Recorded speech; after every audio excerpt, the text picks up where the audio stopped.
Bit of a dilemma as far as buttons go. Can't find anything that seems to work.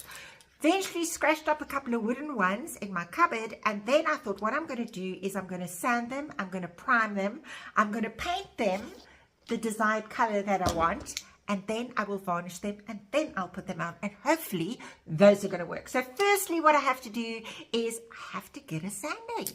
Then I couldn't get the lid off the gesso, so I rushed upstairs to ask for help.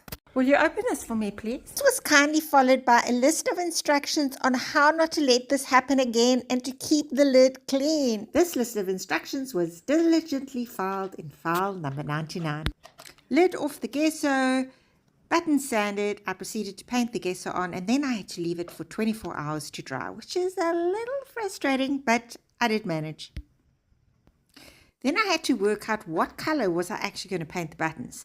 So I used a little bit of aquamarine and fluorescent yellow, and I found that kind of gave me the in-between color of the green and the blue of the jacket. I decided to go with that one. Okay, so now it was time for the varnish. What a fiddly process. They kept on getting stuck to my fingers.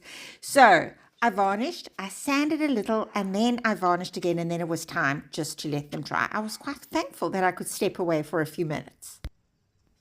And then it was time to stitch the buttons on, and I was so excited. So, button 1 and 2 on the sleeves, and 3 and 4 in the front. And yes, I'm actually quite happy at the moment. You know, anything may change. But that little color that I decided to go with, that aqua blue-green color with the cerise pink on the outer edge, for now, I think it works.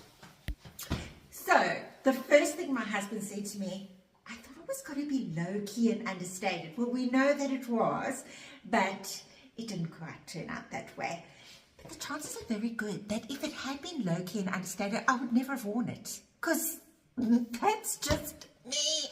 Anyway, with this little bit of pink and the buttons and the little fluff on the collar and the pocket, I think it could work.